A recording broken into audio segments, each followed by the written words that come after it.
여러분 안녕하십니까? 12월 23일 월요일 넘치는 우리 교회 매일 묵상 시작하도록 하겠습니다. 오늘 본 말씀은 시편 111편 1절부터 10절까지 말씀입니다. 어제 주일 잘 보내셨나요? 어제 우리 함께 나눈 말씀처럼 지극히 낮은 자들을 돌아보는 그런 연말 연시가 되었으면 좋겠습니다. 이제 내일이 크리스마스 이브고 내일 모레가 성탄절입니다.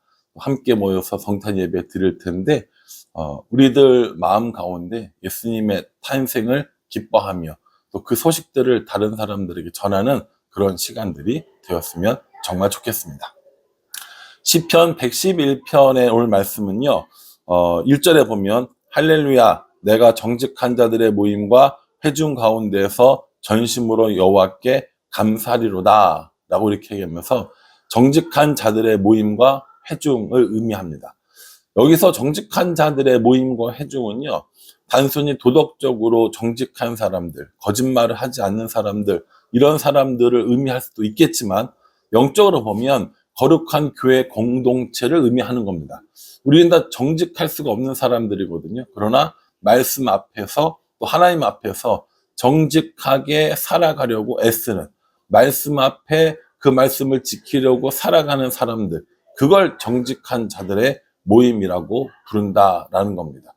단순히 도덕적인 사람들이 모였다, 거짓말하지 않는 사람들이 모였다가 아니라 하나님 앞에서 정직하기를 꿈꾸며 정직을 사모하며 그 말씀 앞에 서 있는 사람들의 모임이라는 거죠. 저는 오늘 우리 교회도 그런 모임이 되었으면 좋겠습니다. 우리 가정교회도 또 교회 학교, 우리 모든 아이들까지 포함해서 우리 교회의 모임이 정직한 자들의 모임과 회중이 되어서 그 정직한 자들의 모임과 회중이 뭘 하고 있냐면은 여호와께 감사한다라고 얘기하는데 이거 여호와를 찬양하는 거거든요. 우리도 그렇게 하나님께 감사하며 찬양하는 공동체가 되었으면 좋겠습니다. 우리만 잘 살고 우리만 잘 먹고 우리만 기쁘고 우리만 좋은 공동체가 아니라 그렇게 하나님 앞에서 정직하게 말씀 앞에 정직하게 살려고 하는 사람들이 모여서 하나님의 이름을 높이고 또 하나님이 기뻐하시는 일을 행하는 그런 공동체가 되었으면 좋겠다라는 것이죠. 오늘 이 말씀이 참 저한테는 많은 의미와 도전을 주는 말씀이었습니다. 정직한 자들의 모임과 회중, 단순히 도덕적으로 정직한 것을 넘어서서 하나님 앞에서 그리고 말씀 앞에서 정직을 사모하며 그 말씀대로 살려고 몸부림치는 그런 모임, 그런 교회, 그런 성도, 그런 목사가 되었으면 좋겠다라는 생각을 아주 강하게 한번 해보았습니다.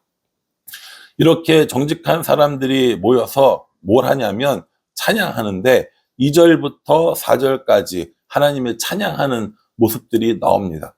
근데 그보다 더 중요한 건 그렇게 하나님을 왜 찬양하는가, 무엇을 찬양하는가가 더 중요하거든요. 그래서 5절부터 9절까지의 말씀을 보면은 하나님이 어떤 분이신가, 혹은 하나님이 어떤 일을 하셨는가에 대해서 나옵니다. 그것 때문에 2절부터 4절까지의 말씀으로 하나님을 찬양하고 있다라고 보시면 되겠어요. 5절부터 한번 봅시다.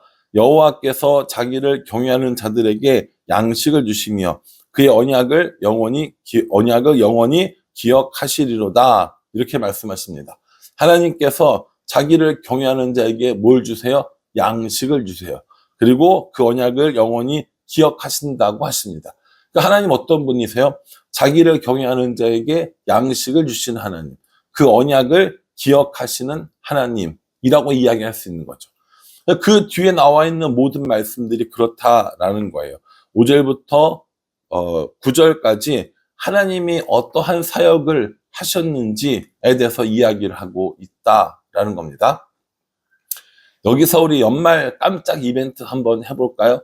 오늘 이 5절부터 9절까지의 말씀 중에서 하나님이 어떤 분이신지 혹은 하나님이 어떤 사역들을 하셨는지를 여러분들이 묵상해 보시고 그걸 저에게 보내주시면 제가 소정의 선물을 한번 드리는 이런 이벤트를 한번 해보려고 합니다. 이런 이벤트를 하는 이유가 뭐냐면요. 제가 묵상한 것이 아니라 여러분들이 묵상한 하나님, 여러분들이 찾아낸 하나님의 사역들을 한번 해보게 하기 위함입니다. 이런 연습들과 훈련들을 통해서 말씀들을 배우는 건데, 오늘 5절부터 9절까지의 말씀은 그런 묵상을 하기에 너무 좋은 말씀이거든요. 왜냐하면 명확하게 드러나기 때문이죠. 그래서 아주 어렵고 아주 힘들게 찾아내는 게 아니라 말씀에 너무 명확하게 나와 있는 것들을 여러분들이 한번 찾아서 이렇게 써보시면 좋을 것 같아요. 그래서 무슨 하나님 혹은 무슨 사역을 일을 하신 하나님이라고 해서 쭉 적어서 저에게 보내주시면 제가 소정의 선물을 보내드리도록 하겠습니다. 별로 큰 건 아니에요. 소정의 선물입니다. 자, 분명히 말씀드렸어요. 에게게 이게 뭐야? 라고 하지 마시고요. 진짜 하나님께서 우리에게 주시는 하나님의 이름, 하나님의 사역, 하나님이 하신 일들, 하나님이 누구신가, 이걸 한번 발견해 보자라고 이야기 드리는 겁니다. 저는 여러분들이 이 숙제, 이 이벤트를 잘 하셨다라는 가정하에 2절부터 4절까지를 묵상해 보겠습니다. 여호와께서 행하시는 일들이 크시오니 이를 즐거워하는 자들이 다 기리는도다. 이렇게 얘기합니다. 기린다는 거예요. 기억한다라는 거죠. 기억하고 칭찬하고 찬양하는 게 기리는 거거든요. 하나님께서 행하신 그 놀라운 일들, 혹은 하나님이 어떤 분이신지를 깨닫고 하나님을 기리고 높이는 행위들을 합니다.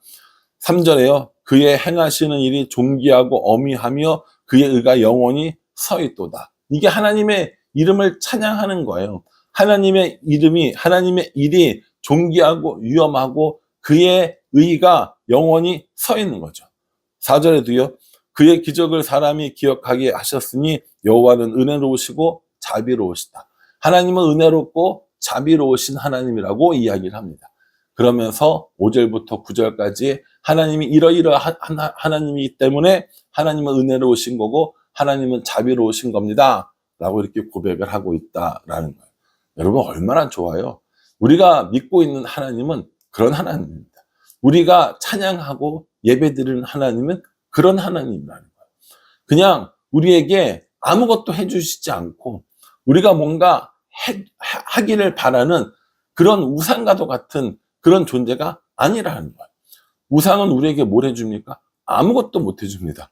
우리의 손으로 만든 돌멩이, 우리 손으로 만든 나무가 우리한테 뭘 해주겠어요? 아무것도 해줄 수 없어요. 그러나 하나님께서는 우리에게 이렇게 해주시고 하나님은 이러한 분이기 때문에 하나님을 높이며 하나님이 은혜롭고 자비로운 분이라고 하나님을 찬양할 수 있다라는 겁니다. 하나님이 어떤 분이신가를 알아가는 것, 하나님이 우리에게 어떤 일을 해주셨는가를 알아가는 것, 이거 정말 중요한 일이거든요. 우리가 신앙생활하는 이유가 여기 있습니다. 하나님이 어떤 분이고 하나님이 어떤 분이신지를 알아야 올바로 신앙생활할 수 있다라는 거죠.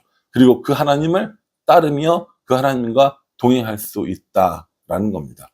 그러니 여러분, 오늘 이 말씀 속에서 하나님이 어떤 분인지, 하나님이 어떤 사역을 했는지 꼭 묵상하고 찾아보시길 바랍니다.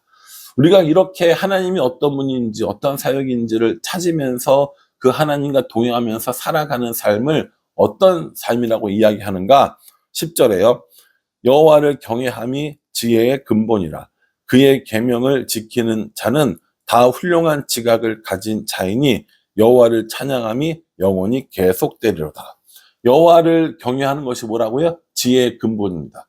우리 이 자주 나오는 이야기잖아요. 잠언에 보면은 여호와를 경외하는 것이 지혜의 근본, 지식의 근본, 이런 얘기 참 자주 나오는데 오늘 이 시편도 하나님을 경외하는 것이 지혜의 근본이라고 얘기하면서 하나님의 계명을 지키는 사람은 뭐라고요? 다 훌륭한 지각을 가진 자라고 합니다.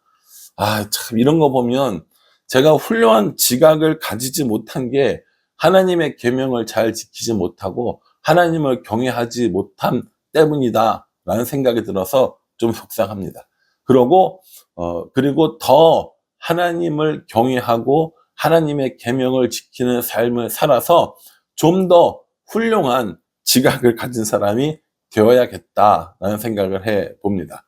지혜의 근본이라고 하잖아요. 여호와를 경외하는 것. 저는 이 지혜의 근본이라는 것이요, 우리가 살아가는 삶의 방향성을 우리에게 알려주는 것이라고 생각합니다. 여러분, 신앙이 좋으면 공부를 잘한다, 혹은 신앙과 공부는 별개다, 이런 걸 논의하겠다라는 것이 아니고요. 신앙을 하면, 믿음을 가지면 우리가 어떻게 살아야 하는지를 하나님께서 우리에게 알려주시는 거예요. 하나님께서 알려주시는 그 길로 살아가는 것이 바로 하나님과 동행하는 삶의 방법이 된다라는 것이죠.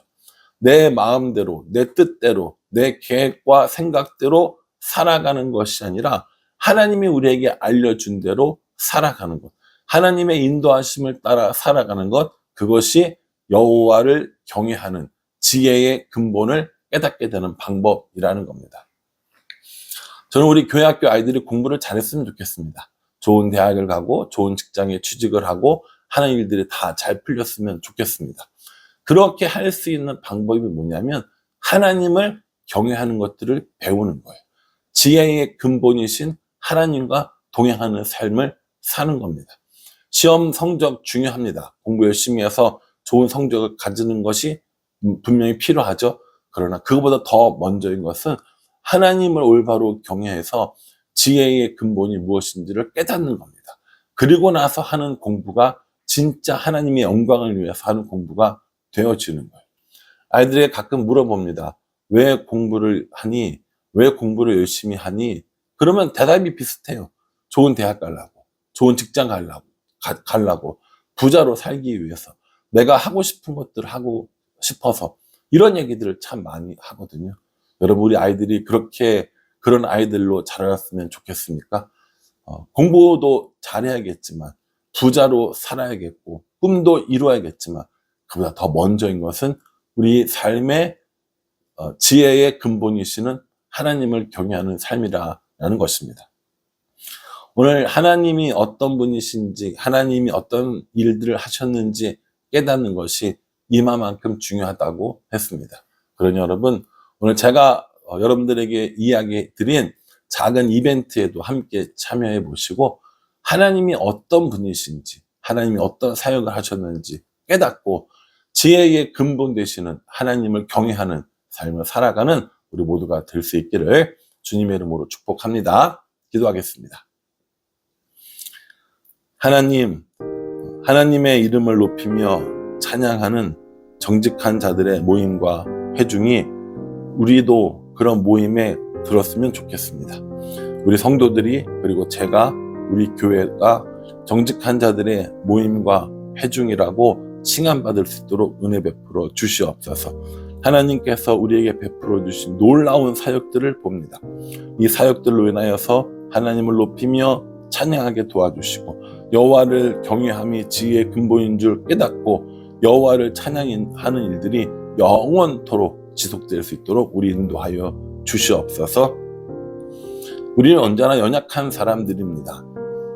하나님을 경외하기보다 나 자신을 믿으려고 하는 경향들이 참 많이 있습니다. 내가 계획하고 내가 열심히 하면 된다고 생각합니다. 그러나 오늘 말씀에 분명히 여호와를 경외하는 것이 지혜의 근본이라고 하셨사오니 우리들로 하여금 여호와를 경외하며 지혜의 근본이신 하나님의 인도하심을 따라 살아갈 수 있도록 인도하여 주시옵소서. 예수님의 이름으로 기도합니다. 아멘. 여러분, 이 말씀 기억하시면서요, 지혜의 근본 되시는 여호와 하나님을 경외하며 하나님이 누구신지, 하나님이 어떤 일 하셨는지 깨닫고 그분을 따라가는 우리 모두가 되었으면 좋겠습니다.